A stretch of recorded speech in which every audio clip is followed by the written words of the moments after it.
A king does not die in an instant. Sometimes death arrives slowly, disguised as a minor wound that refuses to heal. Alfonso VI of Leon and Castile, one of medieval Spain's most powerful monarchs, learned this truth in the most brutal way imaginable. What began as a trivial injury during a tournament would become a nightmare that consumed his body, destroyed his authority, and ultimately ended his reign in a manner so grotesque that chroniclers struggled to record it. This is not a story of battlefield glory or heroic sacrifice. This is the story of how a single lance wound to the groin transformed a mighty king into a prisoner of his own deteriorating flesh. The year was 1072, and Alfonso VI stood at the pinnacle of his power. He had recently reunited the kingdoms of Leon and Castile under his rule, an achievement that required cunning, military prowess, and ruthless determination. At 40 years old, Alfonso was in his prime, a seasoned warrior who had fought countless battles and survived numerous attempts on his life. He was known for his physical strength, his strategic brilliance, and his ability to command respect from both Christian knights and Muslim emirs. The tournament where his fate would be sealed was meant to be a celebration of this strength, a display of martial skill before his court and foreign dignitaries. Alfonso participated enthusiastically, as he always did, charging into the mock combat with the same intensity he brought to real warfare. The injury happened so quickly that most spectators missed it entirely. During a particularly aggressive exchange, an opponent's lance tip found an opening in Alfonso's armor and struck him in the upper inner thigh, dangerously close to his groin. The blow was not powerful enough to unseat him, and Alfonso barely flinched. When he dismounted and removed his armor, there was only a small cut, perhaps 2 inches long, bleeding modestly. The royal physicians examined it briefly, cleaned it with wine, and applied a poultice of herbs. They assured the king it was nothing serious, just another scar to add to his collection. Alfonso agreed and thought nothing more of it. He attended the evening's banquet, accepted congratulations on his performance, and retired to his chambers in good spirits. Within a week, the surface wound had closed completely, leaving only a thin red line as evidence it had ever existed. But beneath that healing skin, something catastrophic was happening. The lance tip had penetrated deeper than anyone realized, tearing through the delicate network of lymphatic vessels that drained fluid from the groin and genital area. These vessels, invisible to medieval medicine, are crucial for preventing fluid accumulation in the tissues. Once damaged, they cannot regenerate easily, and the disruption creates a permanent vulnerability. Additionally, the lance had introduced bacteria from the surface of the skin, and the opponent's weapon deep into Alfonso's tissues, past the body's first line of defense. In the warm, moist environment near the groin, these bacteria found ideal conditions to establish a chronic infection. While the surface healed, this infection remained hidden, creating pockets of inflammation that the body's immune system attacked repeatedly but could never fully eliminate. Approximately 2 months after the tournament, Alfonso experienced his first episode. He woke one morning with a sensation of unusual heaviness in his scrotum, as if something was pulling downward. By midday, the area had begun to swell noticeably. By evening, his scrotum had enlarged to roughly twice its normal size, tight and tender to the touch. The sensation was not quite pain yet, but an intense, uncomfortable pressure that made walking awkward and sitting nearly impossible. Alfonso summoned his physicians, who examined him with growing concern. They recognized the swelling as abnormal, but had no framework for understanding its cause. Medieval medicine operated on the theory of humoral imbalance, the belief that illness resulted from improper ratios of blood, phlegm, yellow bile, and black bile in the body.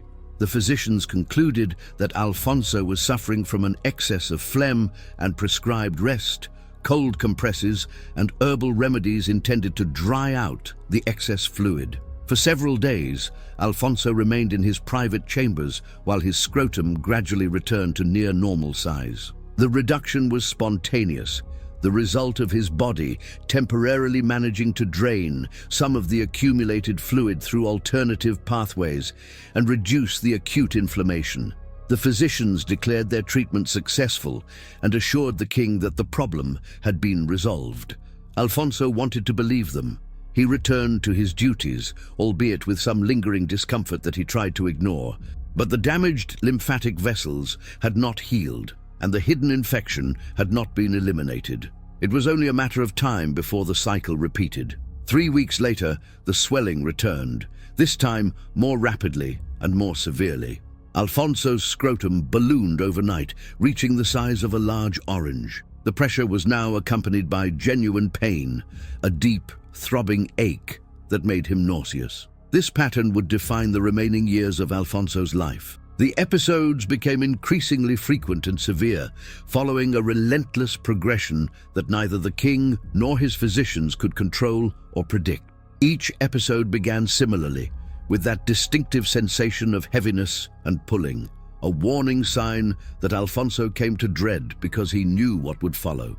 Within hours, the swelling would begin, and once it started, there was no stopping it.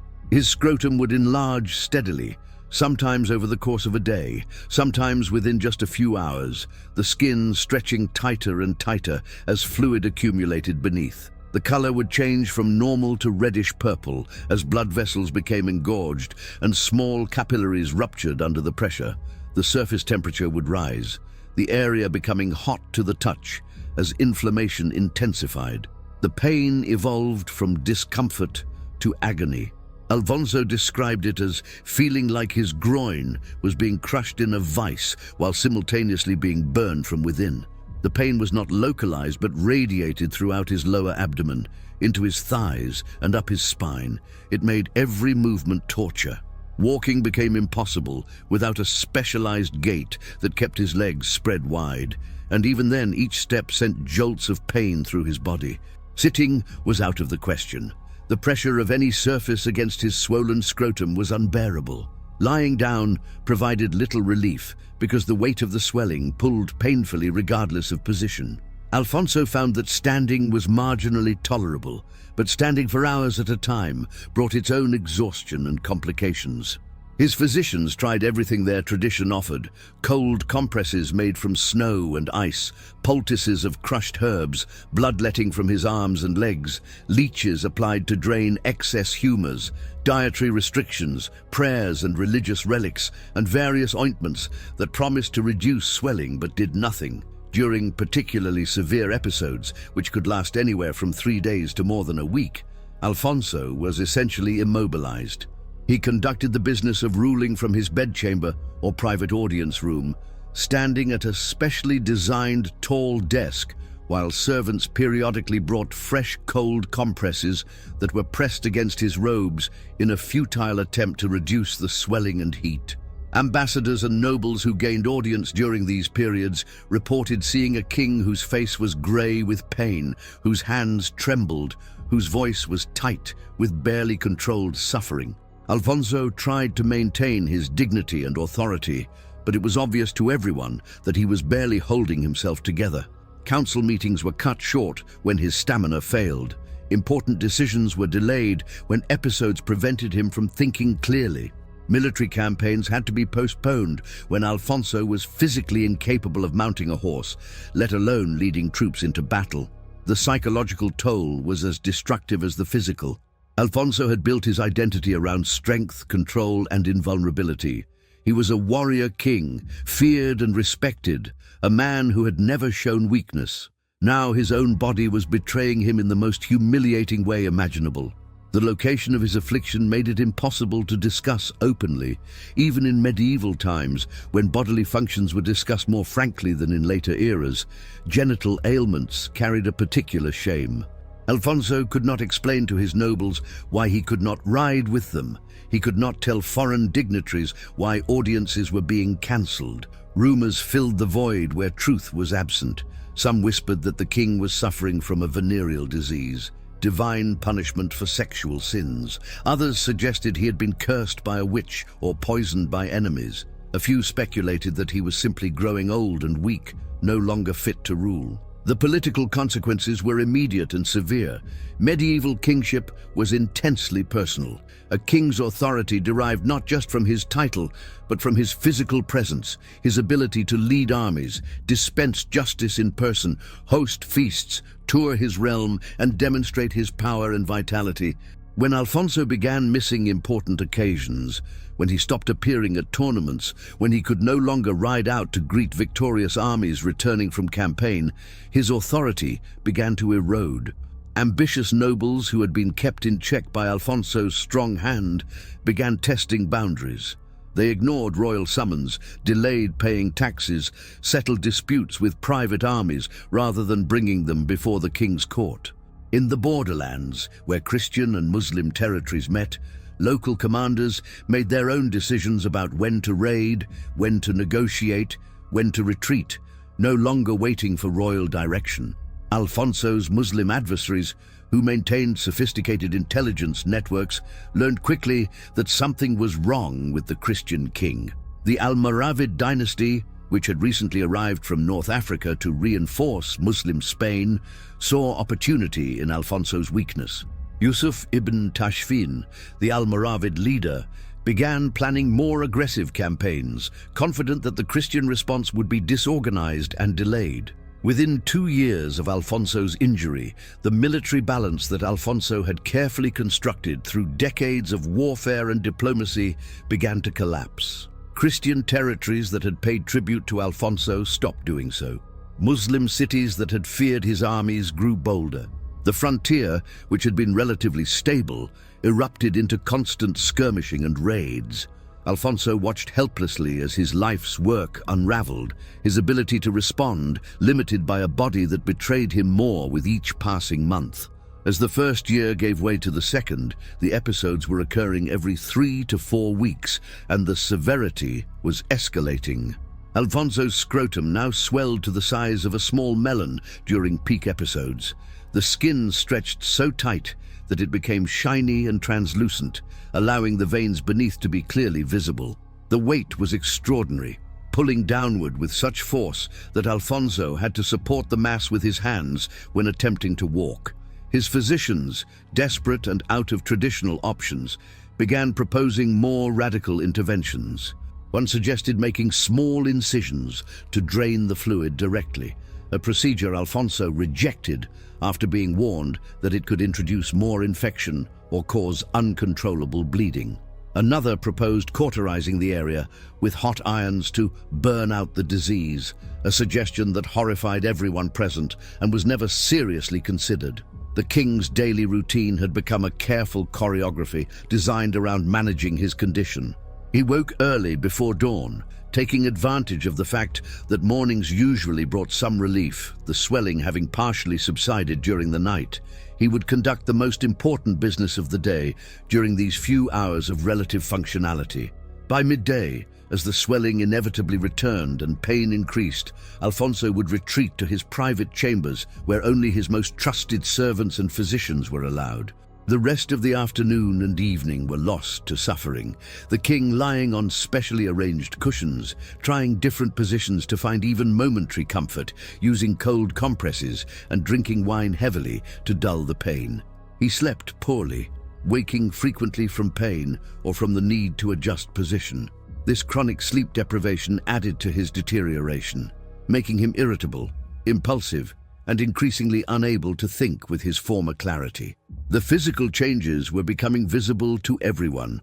Alfonso, who had always been robust and muscular, began to lose weight. The constant pain suppressed his appetite, and the energy required by his body to fight the chronic inflammation burned through his reserves. His face became gaunt, his eyes sunken and circled with dark shadows. His hair, still thick but now streaked with grey, seemed to age years in months. His posture changed. He stood differently, always favoring one side, always slightly bent, as if protecting his groin from invisible threats. His movements became careful and measured, the spontaneous physicality that had characterized him replaced by cautious precision. People who had known Alfonso for years barely recognized him.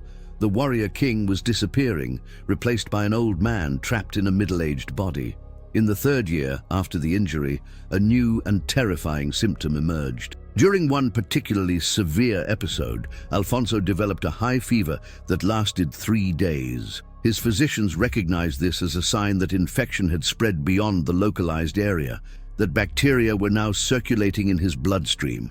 In modern terms, Alfonso was experiencing sepsis, a life-threatening condition where the body's response to infection causes widespread inflammation and organ damage. Medieval medicine had no concept of bacteria or blood infection, so the physicians could only treat symptoms, using cool baths to reduce fever and herbs to try to strengthen the king's constitution. Alfonso survived this episode, but barely. For several days his life hung in balance while he drifted in and out of fevered delirium. When he finally recovered, he was noticeably weaker, his recovery taking weeks rather than days. The fever episodes became another recurring nightmare, happening during roughly half of the swelling episodes now. They followed a pattern. The swelling would reach its peak, then Alfonso's temperature would spike dramatically, accompanied by shaking chills so violent that even heavy blankets could not stop them. He would alternate between feeling freezing cold and burning hot, his sheets becoming soaked with sweat that had to be changed multiple times daily. During the worst fevers, Alfonso became delirious, speaking nonsense, failing to recognize people around him, sometimes calling out orders to armies that existed only in his fevered imagination. His physicians feared each time that he would not survive, that the infection would overwhelm his body completely. The fact that he repeatedly survived these episodes was attributed to divine providence or his naturally strong constitution, but each time he emerged more damaged than before. The kingdom adapted to its king's incapacity by essentially functioning without him for long periods. A small circle of trusted advisors and administrators took over the day-to-day governance, making decisions in Alfonso's name, issuing orders with his seal. This was necessary to prevent complete governmental collapse, but it created its own dangers. These intermediaries gained enormous power, and not all of them used it wisely or honestly. Some enriched themselves, diverting royal revenues into their own coffers. Others pursued personal vendettas, using royal authority to attack enemies or favor allies.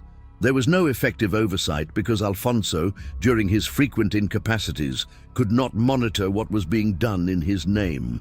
When he was functional, he was often too exhausted or in too much pain to review everything that had been decided during his absence.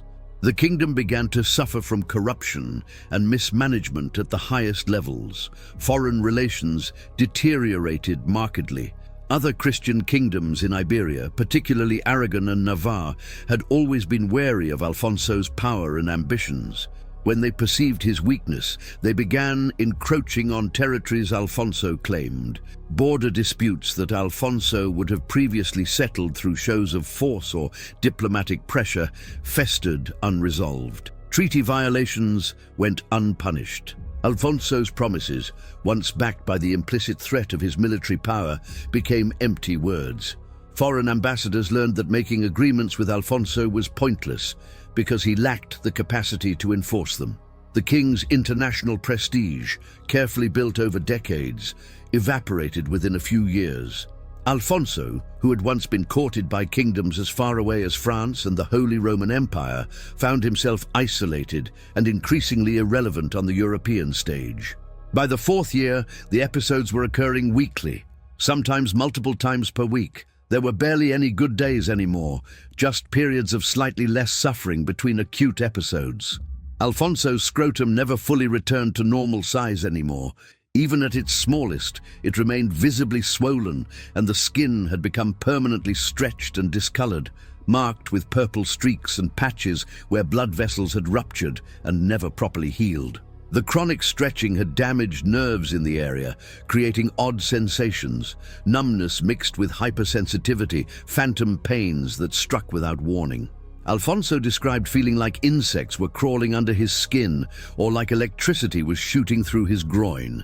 These sensations were maddening, adding psychological torture to the physical agony. The medical establishment, such as it existed, was baffled. Alfonso's chief physician, a learned man who had studied at Salerno and served multiple kings, admitted privately that he had never encountered anything like this condition and had found no references to it in ancient medical texts. He consulted with physicians from Muslim Spain who had access to more advanced medical knowledge preserved from Greek and Persian sources, but even they had no answers. Some suggested the problem was related to the kidneys or bladder, organs they knew were connected to the genital area, and proposed various treatments for kidney stones and bladder disorders, none of which helped. Others theorized it was a form of dropsy, an accumulation of fluid throughout the body, but could not explain why it was localized only to Alfonso's scrotum. A few honest physicians admitted they simply did not know and could offer only palliative care to make the king more comfortable. The search for a cure became increasingly desperate and irrational. Alfonso, a normally rational man, began entertaining suggestions he would have dismissed earlier. He tried remedies from folk healers, strange concoctions of animal parts and rare herbs that tasted vile and did nothing. He consulted with religious mystics who claimed to have visions about the source of his affliction, interpreting it as divine judgment for various sins. Alfonso made public acts of penance, endowing churches, founding monasteries, granting pardons to prisoners, hoping to earn God's favor and miraculous healing. He sent messengers to Santiago de Compostela, carrying enormous donations and requests for the saint's intercession. He even, in a moment of desperation, considered consulting with a Jewish physician, famous for treating difficult cases, though he ultimately decided against it due to pressure from religious advisors who warned against trusting non-Christian medicine. Nothing worked because nothing could work. The fundamental problem, damaged lymphatic vessels and chronic infection, was beyond the capability of medieval medicine to even diagnose, let alone treat. Modern treatment would require antibiotics to clear the infection, possible surgery to remove damaged tissue and infected material, and potentially surgical repair or bypassing of the damaged lymphatic vessels, procedures that would not be developed until the 20th century.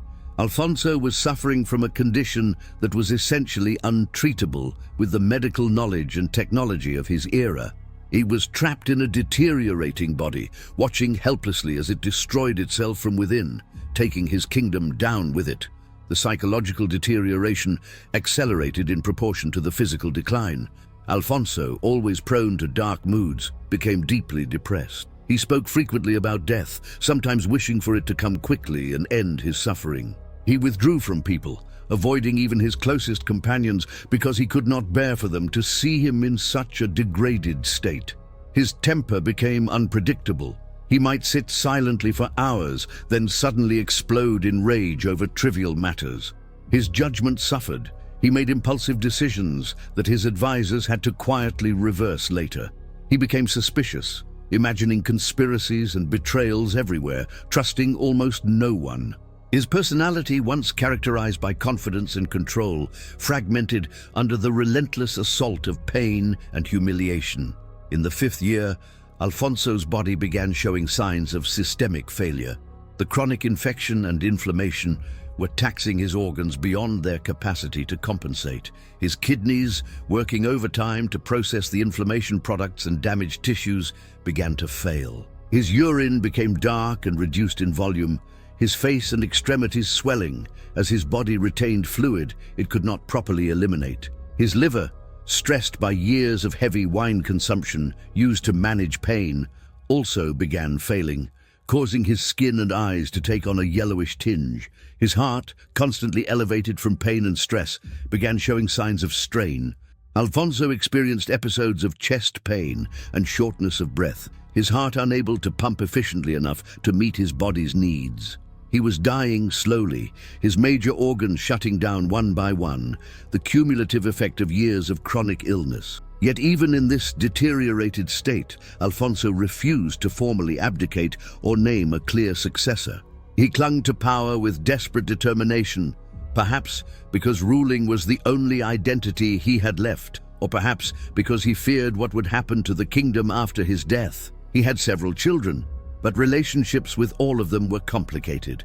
His legitimate heir, his daughter Urraca, was strong-willed and capable, but faced the enormous disadvantage of being female in an era when female rulers were viewed with deep suspicion. His illegitimate sons had their own complications and claims. The succession question hung over the kingdom like a storm cloud, everyone knowing it had to be resolved, but Alfonso unable or unwilling to resolve it clearly. This uncertainty further destabilized the realm as various factions began positioning themselves for the power struggle that would inevitably follow Alfonso's death. The final episode began like all the others, with that familiar sensation of heaviness and pulling that Alfonso had come to dread. This was in the spring of his 6th year after the injury, a sunny morning that gave no hint of the horror about to unfold. Alfonso had been relatively stable for the previous week, experiencing only moderate swelling, and had even managed to conduct a full day of audiences the day before. When the heaviness began, he tried to ignore it, hoping it would pass, but within hours, the swelling had started with unusual rapidity. By noon, his scrotum had reached the size it normally took a full day to achieve. By evening, it had surpassed any previous episode, swelling to grotesque proportions that shocked even the physicians who had seen him at his worst. The pain was beyond anything Alfonso had experienced before. He could not stand, could not sit, could barely move at all. He lay on his bed, gasping, his body rigid with agony, unable to even cry out because the pain was too overwhelming. His physicians administered every pain remedy they had: wine, opium tinctures, herbal extracts. Nothing touched it. The swelling continued through the night, Alfonso's scrotum now the size of a large cantaloupe, the skin stretched impossibly tight, so thin it was nearly transparent. The color had gone from red-purple to an alarming dusky blue-black, a sign that blood flow was being compromised. The surface temperature was extreme, radiating heat that could be felt from inches away. Areas of the skin had begun to show small splits, tiny cracks, weeping clear fluid. The tissue was failing, stretched beyond its absolute limit, beginning to literally tear apart. In the early morning hours, Alfonso's fever spiked catastrophically. His temperature soared so high that he became unresponsive, lying in a stupor, his breathing rapid and shallow. His skin, except for the engorged scrotum, became cold and clammy. His pulse was weak and racing, his heart beating frantically, trying to compensate for failing circulation. The physicians recognized these as signs of imminent death and sent for a priest to administer last rites. The royal family was summoned. Courtiers began gathering outside the king's chambers, whispering, waiting. Everyone knew the end was coming, though no one knew exactly how or when. Alfonso drifted in a twilight state between consciousness and unconsciousness, occasionally surfacing to moan or whisper incoherently before sinking back into fevered delirium. The rupture happened just before dawn. Alfonso's chief physician was at the bedside, monitoring the king's deteriorating condition, when he heard a sound he would later describe as similar to wet cloth tearing. The skin of Alfonso's scrotum, stressed beyond its capacity, suddenly split open along multiple lines. Fluid, blood, and purulent material began pouring out, soaking through the bedding within seconds. The physician called for assistance and tried desperately to apply pressure and bandaging to control the hemorrhage, but the damaged tissue would not hold stitches or pressure. The fluid continued to drain, pints of it, a horrifying quantity that should not have been contained in human tissue. Mixed with the fluid were chunks of necrotic tissue, dead flesh that had been rotting inside Alfonso's body for months or years. The smell was overwhelming, a nauseating mixture of putrefaction, blood, and infection that drove several people from the room. Those who remained tried everything they could think of to stop the bleeding and drainage, applying cautery, tourniquets, complex bandaging, but nothing worked. The tissue was too damaged, too fragile. Every attempt to apply pressure simply caused more tearing. Alfonso's blood pressure, already dangerously low from the fever and infection, dropped catastrophically as he lost blood and fluid volume. His body went into shock, his remaining consciousness fading rapidly. His breathing became irregular, gasping breaths alternating with long pauses. His heart, already stressed, began to fail completely, unable to pump without adequate blood volume to circulate. The physician who was present later wrote that Alfonso briefly regained consciousness in his final moments, his eyes opening and focusing with sudden clarity. looking around at the people gathered at his bedside. He tried to speak, but managed only a whisper that no one could make out. Then his eyes lost focus, his breathing stopped, and he was gone.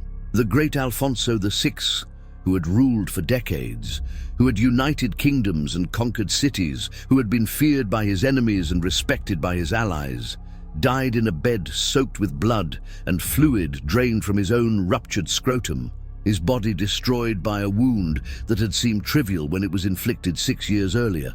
The exact time of death was recorded as approximately 1 hour after the rupture began. He was 46 years old, though he looked 20 years older, his body aged and ravaged by years of suffering. The kingdom descended into immediate crisis. Alfonso had never clearly resolved the succession, and multiple claimants emerged immediately.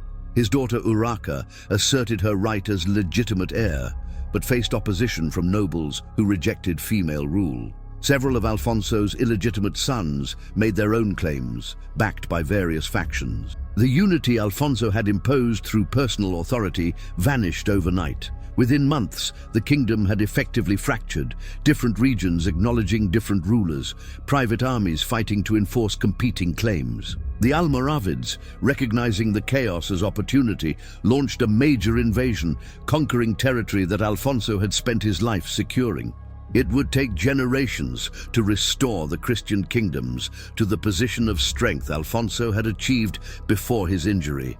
The story of Alfonso's death was initially suppressed.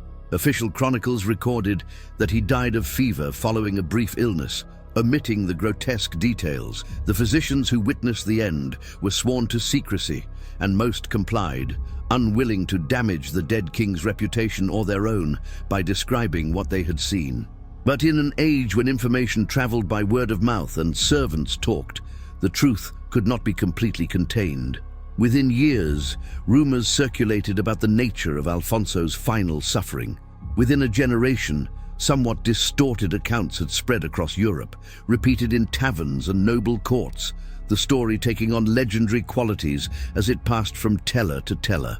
Later, historians struggled with how to interpret Alfonso's final years. Medieval chroniclers, writing decades after his death, had to balance multiple imperatives: honoring a Christian king, explaining the kingdom's subsequent troubles, and accounting for Alfonso's mysterious incapacity.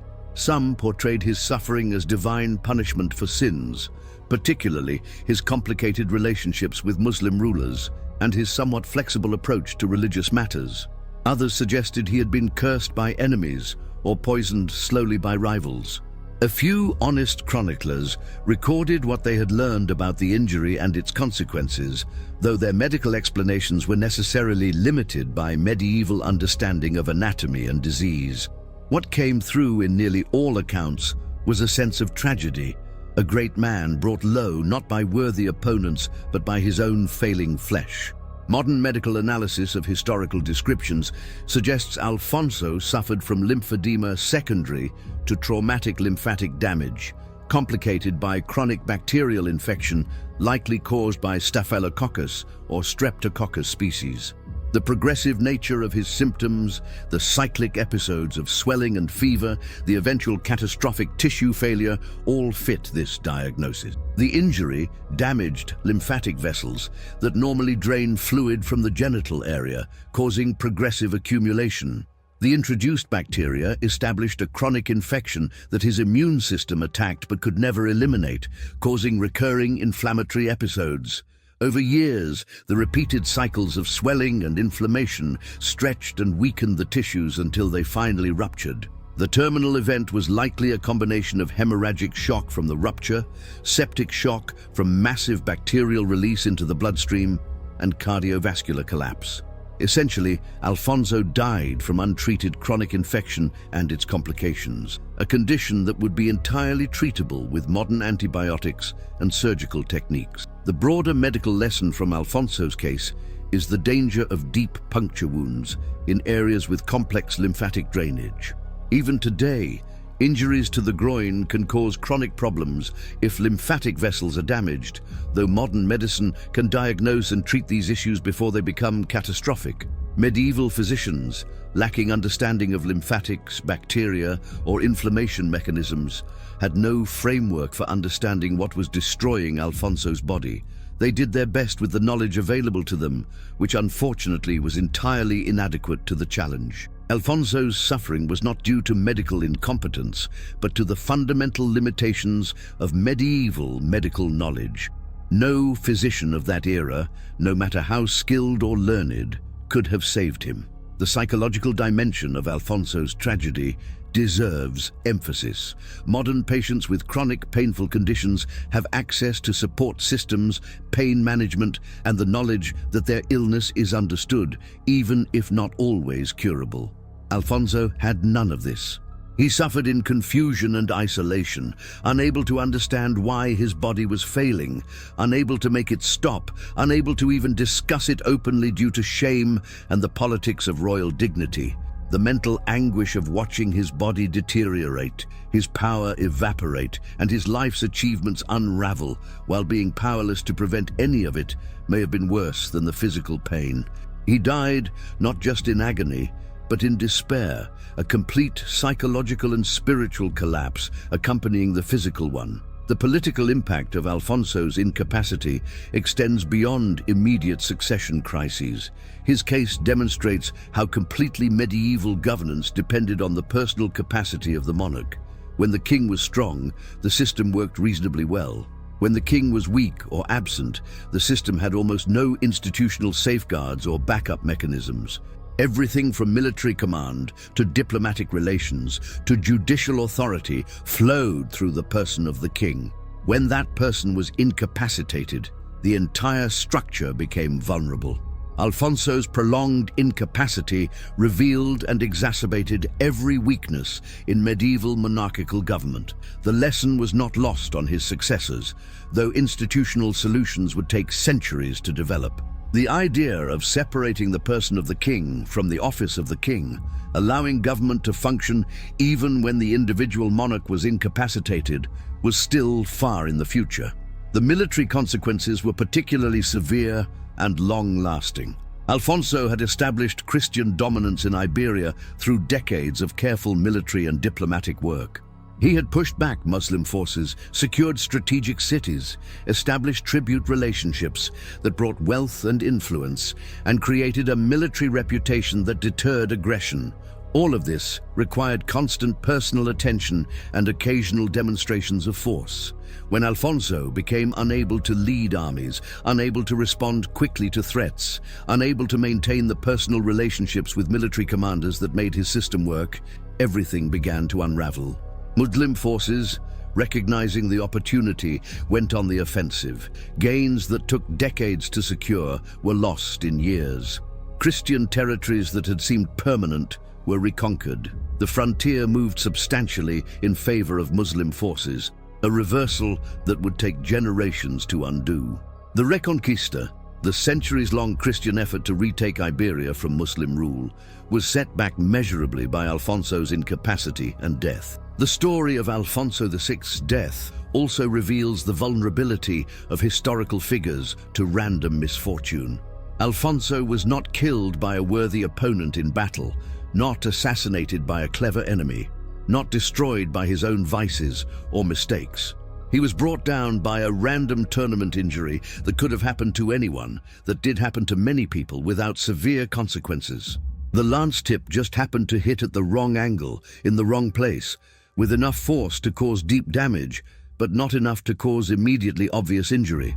A few inches to either side, a slightly different angle, a bit more or less force, and Alfonso might have avoided injury entirely or received a wound that healed normally. Instead, that one moment of bad luck set in motion a cascade of consequences that destroyed him and destabilized his kingdom.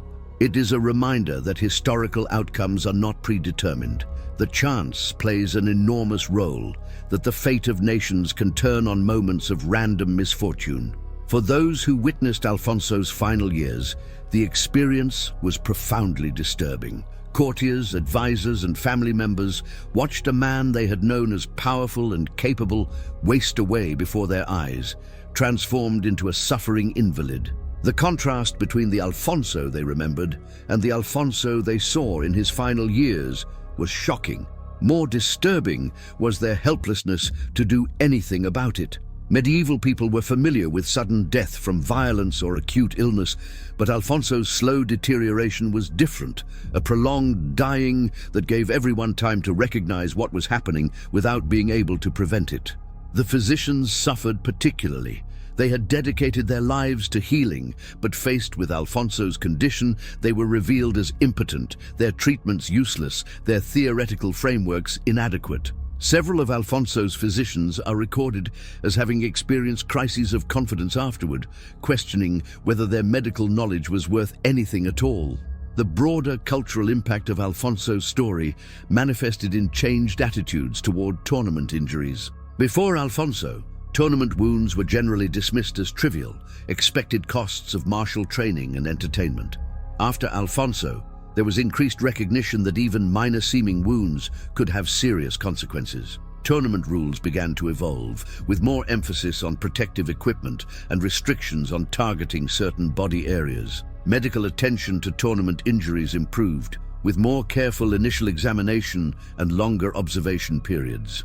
These changes came too late for Alfonso and probably saved few lives given the fundamental limitations of medieval medicine. But they represented a shift in thinking about injury and risk that was directly influenced by the horrifying example of what had happened to the king. Religious interpretations of Alfonso's fate varied. Some preachers and theologians saw his suffering as divine punishment, pointing to various sins they attributed to him: excessive pride, insufficient piety, improper relationships with Muslims, or violations of various religious rules. Others rejected this interpretation, arguing that God's purposes were mysterious and that suffering was not always punishment. Some suggested Alfonso's ordeal was a test of faith, an opportunity for spiritual growth through suffering, similar to the trials of Job. Alfonso himself seems to have struggled with these questions. Contemporary accounts record him asking repeatedly why God had allowed this to happen to him, what sin he had committed to deserve such torment. He apparently received no satisfactory answer from clergy or from his own faith. His death left these questions unresolved, allowing each interpreter to reach their own conclusions about the religious meaning of his suffering. The medical mystery of what exactly happened inside Alfonso's body continued to fascinate and puzzle physicians for centuries. Medieval and Renaissance medical texts occasionally reference the case of the king destroyed by a minor wound, using it as an example of the body's hidden vulnerabilities or the mysterious power of certain injuries. Some texts invented elaborate explanations based on humoral theory or other medical frameworks, none of them accurate, but all revealing the need to make sense of such a disturbing case. It was not until the 19th century, with the development of modern anatomy and the discovery of lymphatic system, that physicians could begin to accurately understand what had happened to Alfonso. Even then, without direct examination or detailed contemporary medical records, any diagnosis remained somewhat speculative, based on matching historical descriptions to known conditions. Alfonso's legacy is complicated by the manner of his death. He deserves to be remembered as a significant medieval monarch who substantially expanded Christian control in Iberia, who ruled effectively for most of his reign, who demonstrated political skill and military capability. But his final years and grotesque death inevitably color any evaluation of his life. The image of the powerful king reduced to a suffering invalid, his body betraying him in the most humiliating way, is so vivid and disturbing that it tends to overshadow everything else. This is perhaps unfair. Alfonso did not choose his fate and fought against it with all the resources available to him. Yet the historical memory preserves the tragedy more than the earlier triumphs. When Alfonso VI is remembered at all today, it is often as the king who died from a swollen groin rather than as the unifier of Leon and Castile. The story forces uncomfortable reflection on the fragility of human existence and achievement. Alfonso spent his entire adult life building power, securing territory, establishing authority, creating a legacy. All of it was rendered suddenly vulnerable by an injury that took perhaps 1 second to occur. 6 years later, he was dead, and his achievements were unraveling. The edifice of power he had constructed was revealed as dependent entirely on his personal capacity, and when that capacity failed, the edifice collapsed. This pattern has repeated throughout history. Leaders whose power seems unshakable until sudden illness or injury reveals how fragile it actually was. Alfonso's case is particularly dramatic because of the nature of his injury and the prolonged, horrible decline, but the fundamental pattern is universal. Power, achievement, legacy, all can be destroyed by forces beyond anyone's control. For modern readers, perhaps the most unsettling aspect of Alfonso's story is imagining the subjective experience of those 6 years. Try to conceive of living with chronic, severe pain that no treatment can ease, that keeps getting worse, that destroys your ability to do anything you care about. Imagine watching your body transform into something grotesque while being unable to stop it. Imagine the psychological torture of hope repeatedly raised by apparent improvements, only to be crushed when episodes recurred. Imagine facing death not as a sudden event, but as a slow process you can see coming, but cannot prevent. Alfonso endured all of this, while also watching his political achievements collapse and knowing his kingdom would face crisis after his death. The mental strength required to remain functional at all under such circumstances is almost inconceivable. That Alfonso continued trying to rule, continued fighting to maintain some dignity and control, speaks to extraordinary willpower. That he ultimately failed was not a personal failure, but an inevitable result of forces beyond human capacity to resist. The final accounting must acknowledge that Alfonso's death was both individual tragedy and political catastrophe. On the personal level, a man suffered horribly and died badly, his final years consumed by pain and humiliation. On the political level, a kingdom lost its leader in a way that maximized instability and invited external aggression. The combination of individual and political tragedy, the way personal suffering translated into collective crisis, makes Alfonso's story particularly potent as historical narrative. It is not just that he suffered, it is that his suffering had consequences that rippled outward, affecting thousands of lives, altering the course of Iberian history. The lance wound that pierced his groin that sunny tournament day pierced the kingdom as well, inflicting an injury that proved just as difficult to heal.